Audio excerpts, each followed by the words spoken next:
Hello everyone. Last time मैंने discuss किया आपसे कि how we can solve limit N approaching to या एक्स अप्रोचिंग टू इन्फिनिटी। उसमें कुछ इलस्ट्रेशंस देना चाह रहा था मैं, उसके वेरियस टाइप के कुछ सवाल करेंगे तो हमें क्लैरिटी आ जाएगी। ठीक है, मैंने 2-3 बातें बोली थी, वो सारी बातें आपको पता है, राइट? और उस पर 4 क्वेश्चन लिखें और बात करेंगे अपन। 1-2 क्वेश्चन मैंने डिस्कस करता हूँ आपसे। जैसे कि फर्स्ट में है तो मैंने कई सारी पॉसिबिलिटीज दी थी, उनमें से एक पॉसिबिलिटी के बारे में बोला था कि आप लार्जेस्ट वैल्यू टर्म से डिवाइड करोगे। अब ये तो दिख रहा होगा कि ये इन्फिनिटी, इसको ऐसे समझें, limit n tends to infinity 9 raise to n plus 7 into 5 raise to n minus 2 into 3 raise to n divide by 2 raise to n 5 into 9 raised to n minus 7 raised to n. You can see this is conformly infinity upon infinity, right? तो मैं क्या सोच सकता हूं कि मैंने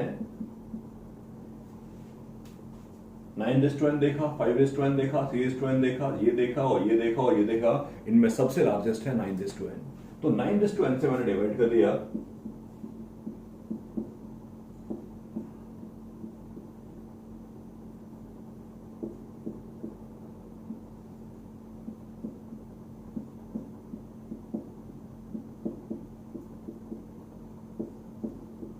right? 9 raise to n से divide कर दिया। जो ऐसे केसेस की बात मैं आपसे कर रहा था कि यार हमेशा 1/x लिखने से फायदा नहीं होता, तो डिवीजन वाला कंसेप्ट समझने की कोशिश कर रहे हैं, तो 9 रेज़ टू n से मैंने डिवाइड कर दिया और बाकी आप समझ पा रहे हो। Limit n tends to infinity 5/9 raise to n, just example लिख रहा हूं, डेफिनेटली 0 के बराबर होगा। ये एक 1 से छोटा नंबर है और 1 से छोटा पावर नंबर है और इसकी पावर आप बढ़ा रहे हो, यानी कि इसकी पावर लेके जा रहे हो क्या आप इन्फिनिटी। ये 1 से एक लेसर नंबर है और इसकी पावर आप करने जा रहे हो इन्फिनिटी। तो कंफर्मली ये और ये चारों 0 को अप्रोच करेंगे। इफेक्टिवली वैल्यू ऑफ लिमिट, यहां 1 बचेगा, यहां 5, तो 1/5। करेक्ट? तो this is the basic concept कि हम कैसे करके उसको यूज कर सकते हैं। हाईएस्ट वैल्यू टर्म को डिवाइड किया और हमने इस पूरी बात को समझा। ओके, नाउ नेक्स्ट में बात करते हैं। नेक्स्ट में भी कुछ ऐसा ही लिखा है कि वो लार्जेस्ट वैल्यू टर्म से डिवाइड करने का कंसेप्ट बहुत अच्छा सा है और उसको हम फ्रीक्वेंटली यूज करते रहेंगे अपने वेरियस प्रॉब्लम्स में, वेरियस डिस्कशंस के लिए मैं उसको यूज करता रहूंगा। ठीक है, यहां पे बात कर लेते हैं। तो मैं क्या देख पा रहा हूं, लार्जेस्ट वैल्यूड कौन है? लार्जेस्ट वैल्यूड है फैक्टोरियल ऑफ n+2। तो मैंने फैक्टोरियल ऑफ n+2 से डिवाइड कर दिया, n approaching to infinity 1 minus, अब डिवाइड करेंगे तो कंफर्मली बचेगा यहां पर 1/n+2 और 1, सॉरी यहां प्लस है, माइनस, और यहां बचेगा 1/n+2। डिवाइड किया मैंने 1/n+2 फैक्टर, सॉरी डिवाइड किया मैंने n+2 फैक्टोरियल से। जब मैंने n+2 फैक्टोरियल से डिवाइड किया है तो definitely you can understand this thing. आप इस बात को समझ पा रहे होगे, आप इस बात को समझ पा रहे होगे कि यहां 1 आ गया, यहां 1/n+2, यहां 1, यहां n+2, अप्रोचिंग टू 0, पूरी की पूरी वैल्यू किसको अप्रोच कर रही होगी? 1 को। करेक्ट पॉइंट है। तो ये एक छोटा सा पॉइंट है कि डिवीजन करने वाला कंसेप्ट काफी अच्छा है। ठीक है, और बात करते हैं। नेक्स्ट भी मैंने बेसिक सवाल ही लिखा है, वहां पर भी कोई प्रॉब्लम नहीं है। आप चाहो तो इसकी वैल्यू को ओरली निकाल सकते हो। न्यूमरेटर में एक पॉलिनोमियल लिखा हुआ है, थर्ड वाले की बात कर रहा हूं। न्यूमरेटर में एक पॉलिनोमियल लिखा हुआ है जिसकी पावर होगी कंफर्मली, जिसकी डिग्री होगी 3। उसका रीजन ये है कि n4 से हो जाएगा कैंसिल, तो 3 पावर आएगी। जबकि डिनोमिनेटर में पावर होगी n4, और हमने ये सीखा था कि अगर न्यूमरेटर की पावर डिनोमिनेटर की पावर से लेसर है तो कंफर्मली इस पूरी की वैल्यू किसको अप्रोच करेगी? 0 को। एग्रीड? ठीक है। नेक्स्ट भी सिमिलर टाइप का ही सवाल है, वहां भी कोई डिस्कशन नहीं है कि वो डिवीजन वाली बात सीख रहे थे तो डिवीजन वाले कंसेप्ट को ही यूज करने की कोशिश कर रहे हैं बार बार। तो नेक्स्ट वाले पे आ जाते हैं, वहां पर डिस्कशन क्या है वो समझ लेते हैं। अब सबसे लार्जेस्ट कौन है? Obviously x to 10। तो पूरे प्रॉब्लम को या कह सकते हैं न्यूमरेटर की ग्रेटेस्ट पावर क्या है? न्यूमरेटर की ग्रेटेस्ट पावर 10 है और डिनोमिनेटर की ग्रेटेस्ट पावर भी 10 है। तो ये तो हमने सीख लिया है कि न्यूमरेटर और डिनोमिनेटर में अगर सेम डिग्री के पॉलिनोमियल्स लिखे हैं तो डेफिनेटली उसका आंसर जो होगा हाईएस्ट पावर के कोफिशिएंट हाईएस्ट पावर के कोफिशिएंट्स के रेशियो के बराबर होगा। तो मैं तो बिल्कुल कॉन्फिडेंटली आपसे ये कह सकता हूं कि न्यूमरेटर में जो कोफिशिएंट ऑफ एक्स आएगा, इजीली समझने की कोशिश करना बहुत कंसंट्रेट करके, न्यूमरेटर में जो कोफिशिएंट ऑफ एक्स टू 10 आएगा वो डेफिनेटली होगा क्या, 100। X to 10 X to 10 X to 10, how many times, 100 times. और डिनोमिनेटर में जो कोफिशिएंट ऑफ एक्स टू 10 है वो कितना है, वो 1 है। तो पूरे लिमिट की वैल्यू क्या रही होगी, पूरे लिमिट की वैल्यू डेफिनेटली 100 रही होगी, करेक्ट। तो चारों के चारों प्रॉब्लम्स में मैंने बेसिकली आपसे डिवीजन की ही बात की है कि डिवाइड कर सकते हैं लार्जेस्ट वैल्यूड टर्म से। इसी डिस्कशन में मैं आपसे और भी एक दो क्वेश्चंस डिस्कस करूंगा और आपको और बात करने की कोशिश करेंगे, ठीक है ना। मैंने नेक्स्ट क्वेश्चन लिखा, limit x approaching to minus infinity under root of X square minus 2x minus 1 minus under root of X square minus 7x plus 3। Mostly हमने 0 बाई 0 की बात की है, इन्फिनिटी बाई इन्फिनिटी की भी एक दो बार बात की है, बट धीरे धीरे करके सारे फॉर्म्स पे अपन पहुंच जाएंगे, करेक्ट। जैसे इस सवाल को आप देखोगे तो आपको दिखेगा कि इन्फिनिटी माइनस इन्फिनिटी की फॉर्म है, इन्फिनिटी माइनस इन्फिनिटी की फॉर्म है। अप्रोच लगभग अपनी वही रहेगी। व्हाट वी कैन डू, या तो 1/t लिख दिए, मैं नॉर्मली नहीं लिखता, आपको बता चुका हूं पहले ही। क्या कर सकते हैं, फिर मल्टीप्लाई कर दिया मैंने कॉन्जुगेट से, X square minus 2x minus 1 minus X square minus 7x plus 3 divide by under root of X square minus 2x minus 1 plus under root of X square minus 7x plus 3। Limit x approaching to minus infinity, X square cancel out हो गया, क्या बचेगा 5x, और यहां क्या बचेगा minus का 4। Clearly x square cancel out हो गया, ये 7x है 2x, और मैंने सही लिखा है, और अंडर रूट में लिखा है X square minus 2x minus 1 plus under root of X square minus 7x plus 3। अब तो यार ये इंफिनिटी अपॉन इंफिनिटी बन गया। चलो भले ही कह सकते हैं कि माइनस इंफिनिटी अपॉन इंफिनिटी है, मैटर नहीं करता, उन दोनों में साइन का ही डिफरेंस है, लेकिन मल्टीप्लाइड बाय कॉन्जुगेट करने के बाद आप देख पा रहे हो कि इंफिनिटी बाय इंफिनिटी बन गया। जैसा कि मैंने डे 1 पे ही बोला था, कि सारे के सारे फॉर्म्स एक दूसरे के साथ इंटरचेंजेबल हैं, तो आपको प्रॉब्लम कोई क्रिएट होगी नहीं किसी टाइप की। चलता है, डिवाइड बाय एक्स कर दिया, फिर से मिस्टेक नहीं करना, ये पिछले टाइप जैसा सवाल है। इस क्वेश्चन को आप देखते ही समझ सकते हो, इस लिमिट का जो आंसर आएगा वो नेगेटिव ही होगा, तो आप x को 1/t बोल सकते हैं, नहीं बोलेंगे तो कोई दिक्कत नहीं, राइट। बस प्रिकॉशनरी काम करना। डिवाइड बाय x किया तो यहां बचेगा क्या, 5 माइनस 4/x, यहां एक माइनस लिख देते हैं बाहर, क्योंकि हमें ये समझ में आना चाहिए कि x नेगेटिव है, और डिवाइड करेंगे तो किससे करेंगे, अंडर रूट में जाके मॉड x से, तो डेफिनेटली एक बाहर माइनस रहेगा। तो इसको ऐसे लिख देते हैं, इसको ऐसे लिख देते हैं, इसको जरा लिखता हूं मैं थोड़ा सा,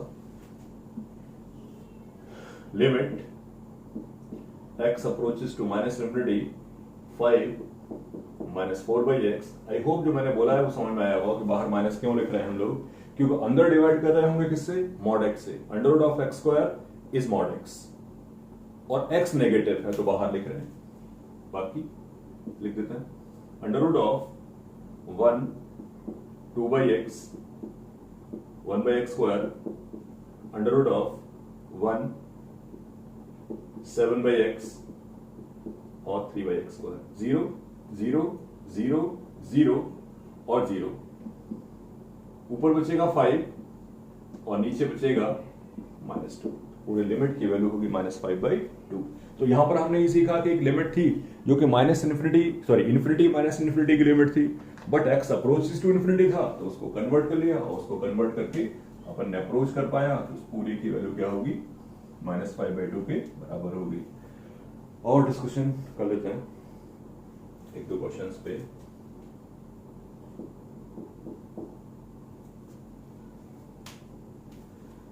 ठीक है, limit n approaches to infinity, ये सिमिलर टाइप का सवाल है, लेकिन ऐसे काफी सारे सवाल बन जाते हैं जहां पर आपको बात करनी आनी चाहिए।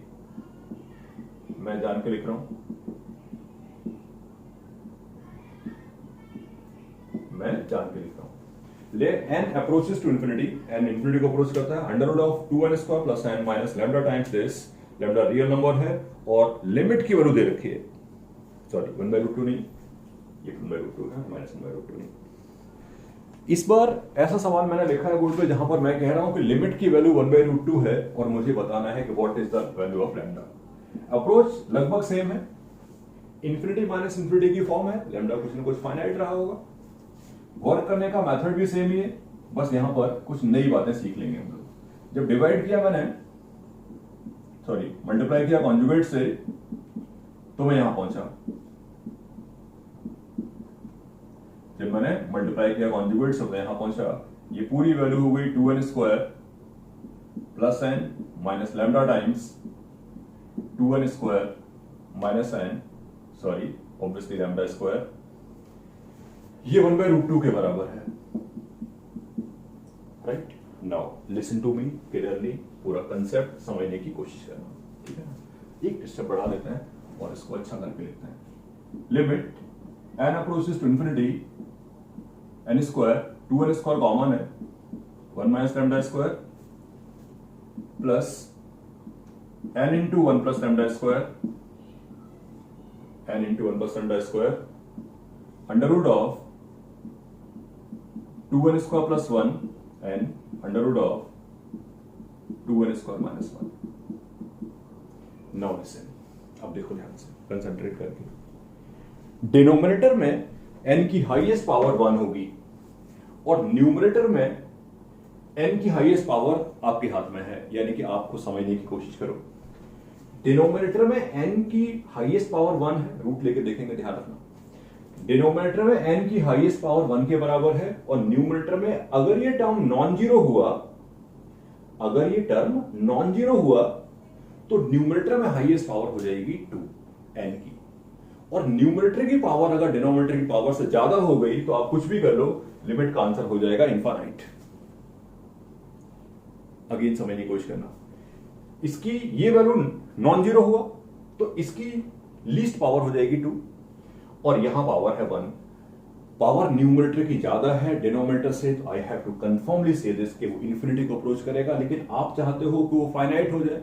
उसके फाइनाइट होने की पॉसिबिलिटी केवल एक ही है, फाइनाइट हो जाए और नॉन जीरो भी है। फाइनाइट, इस बात को समझने की कोशिश करें, न्यूमरेटर में एक पॉलिनोमियल जैसा लिखा है, डिनोमिनेटर में भी एक ऐसा ही फंक्शन लिखा है, और न्यूमरेटर में पावर डिनोमिनेटर की पावर से ज्यादा है, तो ऑब्वियसली उसका आंसर होता था क्या, इंफिनिटी। न्यूमरेटर में पावर डिनोमिनेटर की पावर से कम है तो उसका आंसर 0 होगा, और दोनों की पावर अगर बराबर है तो हाईएस्ट पावर के रेशो के बराबर होगा। ये हमने पिछले डिस्कशन में इस कंसेप्ट की बात करी थी। मैं सिर्फ ये बोलना चाह रहा हूं कि 1 माइनस लैम्डा स्क्वायर को होना पड़ेगा 0, लैम्डा की वैल्यू होगी 1, sorry plus minus 1, correct point है। जब लैम्डा प्लस माइनस 1 होगा तो आगे क्या होगा वो आगे चल के देख लेते हैं, प्लस माइनस 1 होगा कि नहीं होगा वो सब मैंने नहीं बोला है, लेकिन ये कंफर्म है कि अगर ये टर्म नॉन जीरो हुआ तो कुछ भी करके इसके आंसर को 1/√2 नहीं ला पाएंगे। लेकिन ये नहीं कहा है कि लैम्डा प्लस माइनस 1 हो जाएगा तो √2 आ ही जाएगा, वो मैं आगे चल के देख लेता हूं, देख लेते हैं। एक बात तो कंफर्म हो गई थी, इसको हटना पड़ेगा तो इसको हटा दिया, ये पूरा टर्म 2 हो गया। अब लैम्डा पे ही बात कर रहे हैं, ये पूरा टर्म कितना हो गया 2, तो 2n आ गया, और divide by under root of 2n square plus n plus minus under root of 2n square minus n। एक ही करके बात करेंगे। अगर मैं यहां प्लस लेके चलता हूं तो अब न्यूमरेटर की हाईएस्ट पावर n है, 1 है, और डिनोमिनेटर की हाईएस्ट पावर ही 1 है, और कंफर्मली ये कह सकते हैं इस लिमिट का आंसर क्या होगा। पूरी की पूरी वैल्यू को अगर समझने की कोशिश करोगे आप तो ध्यान से समझ में आ जाएगा। चेक करने की कोशिश करना है, डिवाइड कर दिया n से, जब n से डिवाइड किया तो यहां बचेगा 2 plus 1/n, 2 minus 1/n, approaching to 0, approaching to 0, ऊपर 2 बचेगा, नीचे 2√2 बचेगा। ऑब्वियसली ये कह सकते हैं कि lambda equal to 1 will be the value, lambda equal to 1 तो होगा ही होगा। अब लैम्डा इक्वल टू 1 होगा, ये तो कंफर्म हो गया, लैम्डा इक्वल टू 1 तो होगा ही होगा, ये कंफर्म हो गया। अच्छा, लैम्डा इक्वल टू -1 नहीं होगा, वो यहीं से कंफर्म हो रहा है। लैम्डा अगर -1 हो गया तो ये दोनों ऐड हो जाएंगे और ये इन्फिनिटी माइनस इन्फिनिटी नहीं बनेगा, ये तो इन्फिनिटी प्लस इन्फिनिटी बन जाएगा, और इन्फिनिटी प्लस इन्फिनिटी 1/√2 तो हो नहीं सकता। लैम्डा इज कंफर्मली इक्वल टू व्हाट, 1। तो यहां पर मैंने पहला सवाल बताया, कई बार ऐसे क्वेश्चंस आएंगे आपके सामने जहां पर वैल्यू ऑफ लिमिट दे रखा होगा and we are interested to find out some constants. मैं फिर से समराइज कर दूं, डिस्कशन पिछले जैसा ही है। पिछले क्वेश्चन में मैं वैल्यू ऑफ लिमिट की बात कर रहा था, लेकिन इसमें मुझे वैल्यू ऑफ लिमिट दे रखा है, लैम्डा निकाला, कुछ किया नहीं, ये समझाया यहां पर कि इन दोनों की पावर को सेम होना पड़ेगा to be this equal to some non zero finite. इसके नॉन जीरो फाइनाइट होने के लिए नेसेसरी है कि इसकी डिग्री और इसकी डिग्री बराबर हो। ये डिग्री ज्यादा का टर्म था, इसको रिमूव करना पड़ा, अब सब अप्रोप्रिएट है, अब सब फिट है, ऐसे करके बात करी, करेक्ट पॉइंट है। तो इस तरीके के क्वेश्चन भी कई बार बनते हैं, ठीक है ना। मैं और एक दो क्वेश्चंस लिखूंगा यहां पर ताकि ये पूरी कहानी अच्छे से क्लियर हो जाए। अप्रोचिंग टू इंफिनिटी वाले क्वेश्चंस के बारे में अपन बात कर रहे हैं, ठीक है ना। और एक दो सवाल लिख रहा हूं, जैसे सपोज करिए मैंने इसके बारे में बात किया, limit x approaches to minus infinity 3x is to 4 plus 2x square sin 1 by x mod of x cube plus 5 upon mod of x cube plus mod x square plus mod x plus 1। ठीक है, I think आप already समझ चुके होंगे कि mod का तो हिसाब ऐसा वैसे ही खत्म कर देंगे, क्योंकि x नेगेटिव है और I can say x minus infinity को अप्रोच कर रहा है, तो मैं देख रहा है, तो मॉड x की वैल्यू माइनस x के बराबर होगी। तो चलो पहले मॉड से ही फ्री हो लेते हैं। 3x is to 4 2x square sin 1 by x minus x cube plus 5 divide by minus x cube plus x square minus x plus 1। Limit x approaches to minus infinity, ऐसे लोग clearly ध्यान से। अब numerator में, sorry denominator में highest power 3 है, वो आपको दिख रहा है। न्यूमरेटर में हाईएस्ट पावर 4 है, वो आपको दिख रहा है, लेकिन साथ साथ मैंने हमेशा बोला है पूरी पावर देखोगे आप, साइन 1 by x भी मल्टीप्लाई हो रहा है, राइट। तो थोड़ा सा इसको सेटलमेंट करें और देखें क्या चल रहा है। 3 into x cube, 3 into x cube और sine 1 by x upon 1 by x। इसमें भी क्लियरली समझने की कोशिश करना, इसको मैंने सेटल किया है थोड़ा सा, क्योंकि आप ये कंफर्मली नहीं कह सकते कि यहां पावर 4 है, क्योंकि पॉलिनोमियल थोड़ी है वो। बस जानने की कोशिश करेंगे कौन सा हाईएस्ट वैल्यू टर्म होगा, उसी से डिवाइड करना है। सिंगल अप्रोच है अपने पास, आगे बढ़ जाते हैं। ऐसा सेटलमेंट आप चाहें तो यहां भी कर सकते हैं, नॉट अ प्रॉब्लम, बिल्कुल कर देना चाहिए। 2x sine 1 by x upon 1 by x minus X cube plus 5 upon minus X cube plus X square minus X plus 1। घबराओ, ये तो अप्रोचिंग टू 0, सॉरी ये अप्रोचिंग टू 1 है और ये भी अप्रोचिंग टू 1 है। तो सोच के देखिए, मैंने ऐसा नहीं कहा एक्स को 1 डाल दो आप, जस्ट मैं समझाने की कोशिश कर रहा हूं कि व्हाट दे आर अप्रोचिंग, वहां जो नंबर्स हैं वो कैसे कैसे किस किस वैल्यू को अचीव कर रहे हैं। तो इसकी वैल्यू अप्रोचिंग टू 1 है, इसकी वैल्यू अप्रोचिंग टू 1 है, बाकी सब तो आपको दिख ही रहे हैं। तो कह सकते हैं कि हाईएस्ट वैल्यू टर्म जो होगा वो एक्स क्यूब होगा। अब हाईएस्ट वैल्यू टर्म अगर एक्स क्यूब होगा तो डिवाइड किया मैंने एक्स क्यूब से, limit x approaching to minus infinity divide कर रहा हूं 3 into sine 1 by x upon 1 by x plus 2 into sine 1 by x upon 1 by x upon x square minus 1 plus 5 upon x cube. पूरे problem को divide किया हुआ है मैंने, पूरे प्रॉब्लम को मैंने डिवाइड किया हुआ है एक्स क्यूब से, करेक्ट।